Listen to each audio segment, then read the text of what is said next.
So, the film that I'm reviewing today is the one which basically kickstarted my career in film and set me on my way. And that film is Halloween 1978.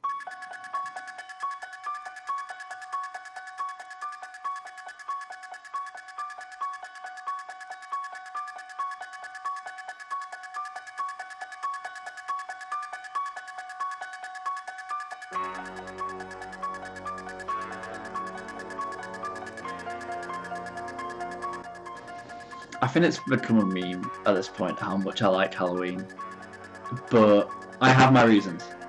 I really have my reasons, and yeah, I will try elaborate on it, but also keep it kind of vague because the film really should you should go into this blind basically. Yeah. See my French book, and well, who needs books anyway? I don't need books. I always forget all of my books. I mean, it doesn't really matter if you have your books or not. Hey, isn't that Devon Graham? I don't think so. I think he's cute. Hey, jerk! Speed kills!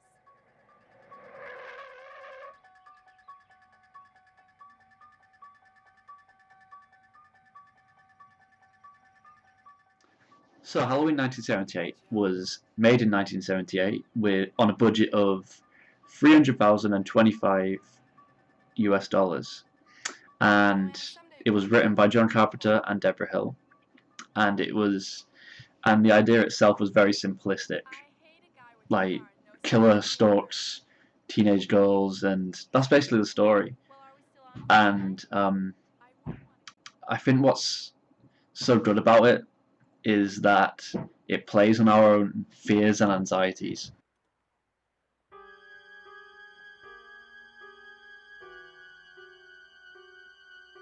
John Carpenter leaves a lot of it to the viewer's imagination, which I think it really plays into his hand, and it really is quite creepy because the fear itself is brought onto our streets and into our homes, which is it's not something you see very often in horror. And I think Halloween was one of the first to capitalize on that. And even though you may not even notice it at first, the film subconsciously plays makes these moves to creep you out.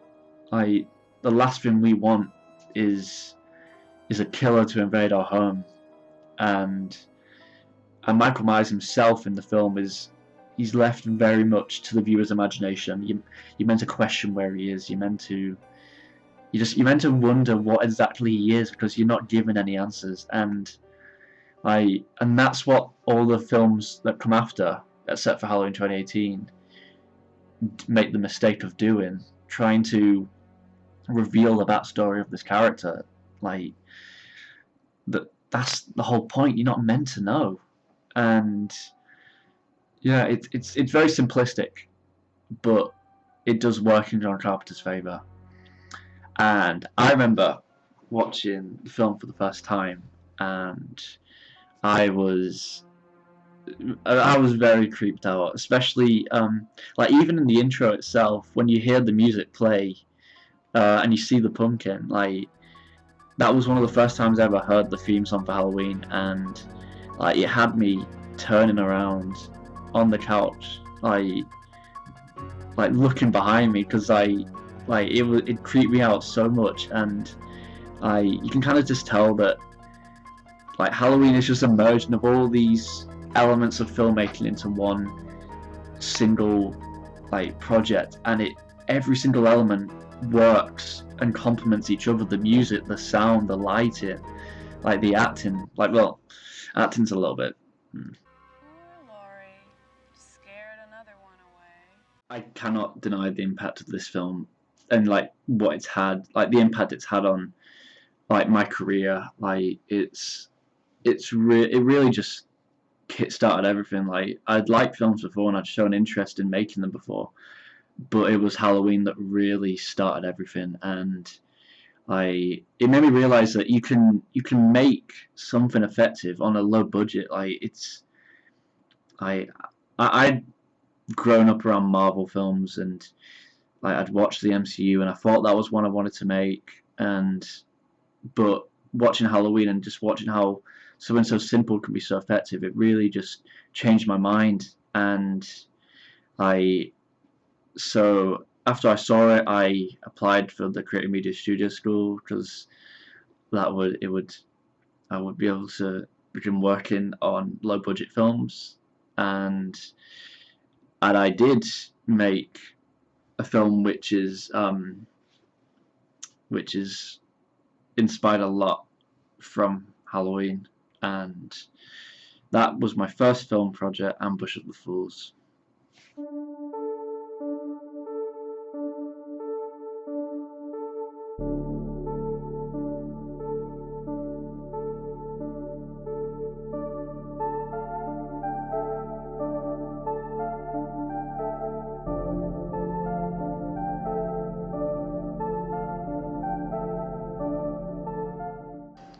I'm not gonna lie and say it's the best short film in the world, because it's not. It's incomplete because we filmed it over the space of 2 days, and I thought that I could film a 20-minute project in 2 days, and yeah, and it's, I don't know, for a first film project though, even though it's incomplete and doesn't make much sense, I still think it's a good start considering where I was at the time, and that was all because of Halloween.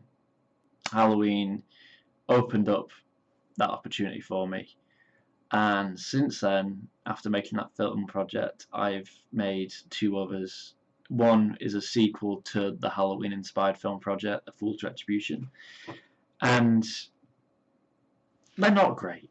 They're not, but I the only person I have to thank for that is John Carpenter, because he did open up many opportunities. So yeah.